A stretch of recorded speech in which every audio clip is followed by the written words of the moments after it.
Welcome to the Alpha Girl Confidence Podcast, where we are empowering youth female athletes to play and live confidently.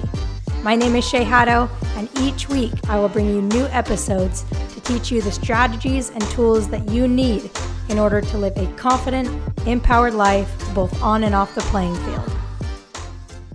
Welcome back to the show. This is episode 99. So next week is big episode number 100. We have a super special guest coming on next week.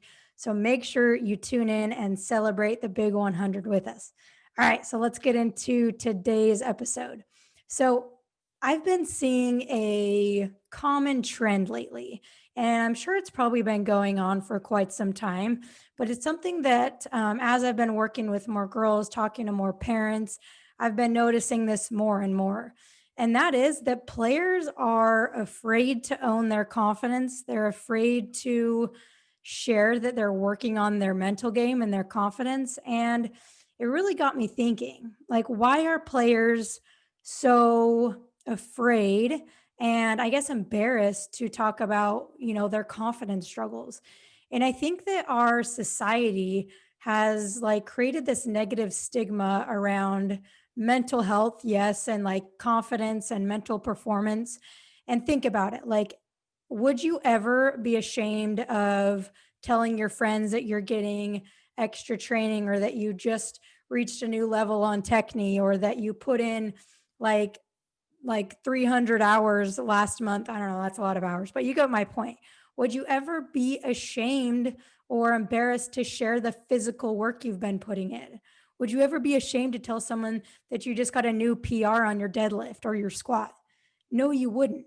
So why are we ashamed or embarrassed to talk about, the work that we're putting in on our mental health and on our mental performance?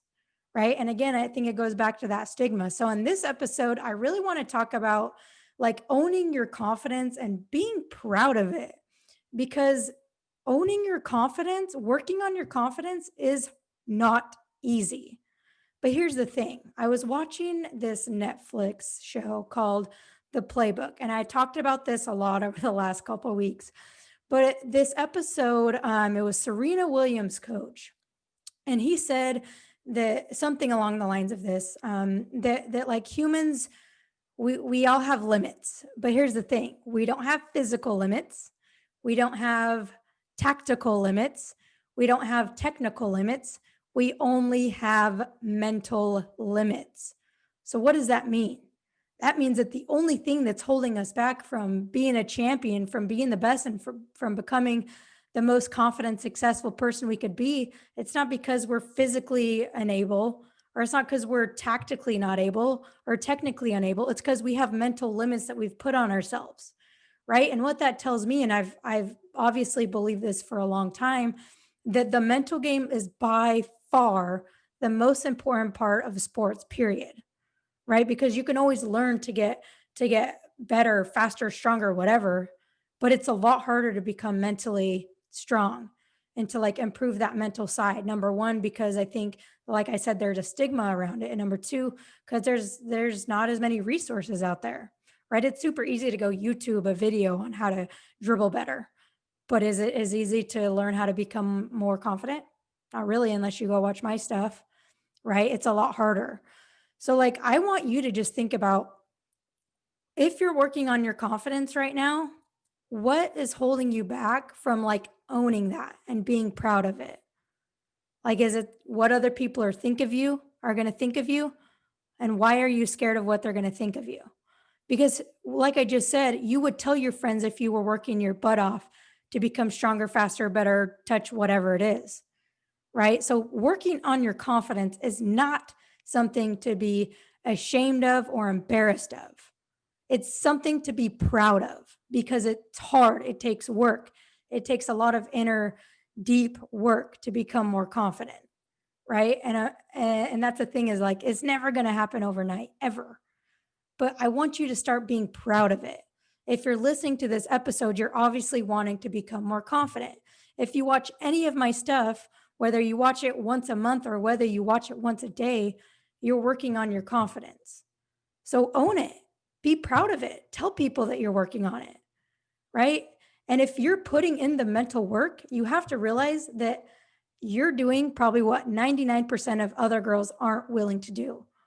And whether it's because they don't know how or they aren't willing to, right? So be proud that you're willing to put in the mental work, which is the most important part that most other players are not willing to do. Okay, so I got to take a deep breath because I get really passionate about this. So I want to walk you through like 3 ways that you can own your confidence, like I've been talking about. Number 1 is you got to commit to it. If you aren't really committed to becoming more confident, I promise you, you're not going to become more confident. I've worked with girls that are as committed as heck and they become more confident. And I've worked with girls that aren't as committed. They'd rather do other things and work on their confidence, and they don't ever see results. It doesn't matter. If you're not committed to changing and if you're not committed to becoming more confident, you will never become more confident. So that's step number 1. To own your confidence is you have to commit to the process because it is a process. Number 2 is to be proud of it. Be so proud of yourself for committing to working on your confidence and improving the mental side of your game to not only make you a better person, but a better player, a better student, and eventually like a better whatever your career that you want to go into.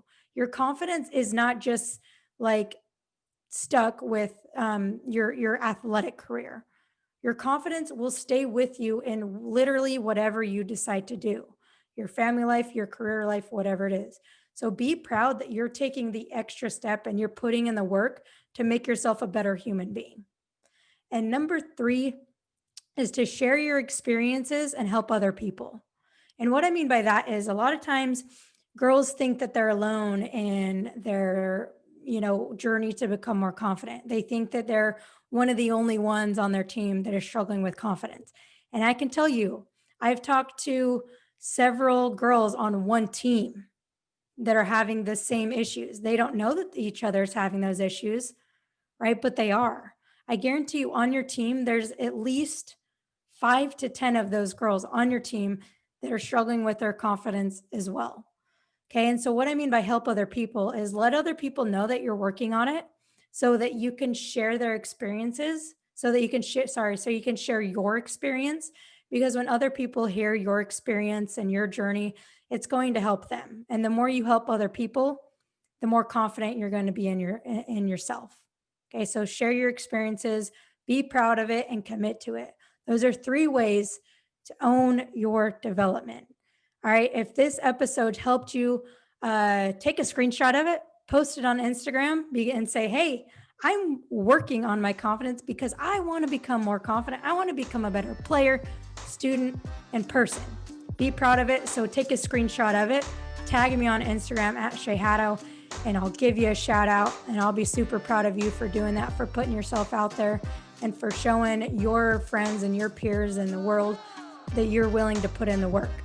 All right. And if you're a parent watching this, check out my free Facebook group for parents of female athletes, where I go live every single week to teach you how to better support your daughter in becoming more confident. All right, guys, thanks for listening to the episode. Hope to help. I'll see you next week for episode 100. Let's go. See you then.